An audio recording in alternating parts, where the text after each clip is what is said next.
Makaka-benefit nga ba ang mga patients na may mild acne sa pag-take ng isotretinoin? According to studies guys, merong mga situations or instances kung saan ang isang patient na may mild acne ay makaka-benefit sa pag-take ng isotretinoin. Number one, if merong refractory or resistant acne ang isang pasyente. So this is when a patient's mild acne does not adequately respond to conventional topical treatments kagaya ng retinoids, acids, antibiotics, or hormonal therapies within 3 months. Ang ibig sabihin po ng inadequate response is that less than 50% improvement po yung nakikita in terms of the appearance and also number of your acne lesions sa isang patient na may mild acne. So kung 3 months nyo na pong ginagamot ang inyong acne and less than 50% improvement lang ang nakikita ninyo, then you can consider taking isotretinoin. Dahil most likely po ang inyong acne ay magpapatuloy and it can increase your chances of scarring and also it can convert into more severe acne forms. Number 2 guys ay severe psychological impact. So kahit mild acne yan guys, no, some individuals can actually experience significant emotional distress,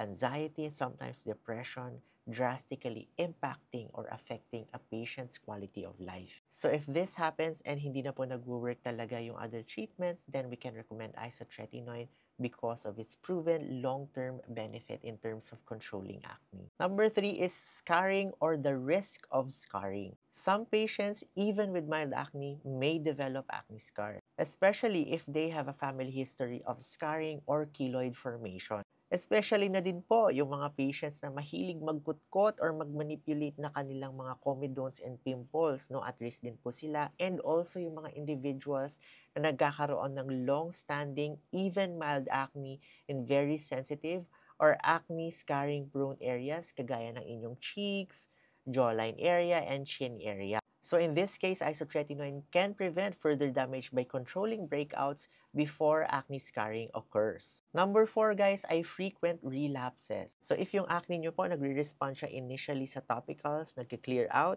and then a couple of weeks or months, babalik na naman siya, and then i-treat nyo na naman, magka-clear, and then after that, it comes back again. So parang ganun siya. It's a cycle of acne eruptions, clearing, and acne eruptions again. So in this case, guys, pwede nyo na pong i-consider ang isotretinoin para maka-establish kayo ng long-term remission or mahinto na yung inyong pabalik-balik na acne and para ma-identify and ma-target nyo na yung root cause ng pabalik-balik na acne kagaya ng hyperactive sebaceous glands. Number 5, guys, is hyperseborrhea or excessive oil production. So, even though mild yung acne ninyo, pero pag sobrang oily naman yung ating face and sobrang nagpo-produce po ng mga sebum or oil yung ating mga sebaceous glands, at risk po tayo to develop clogging of pores. And also number 2, the thick layer of sebaceous secretions may actually impede or interrupt the absorption and the benefits of our topical and active ingredients na ina-apply natin sa face natin. So,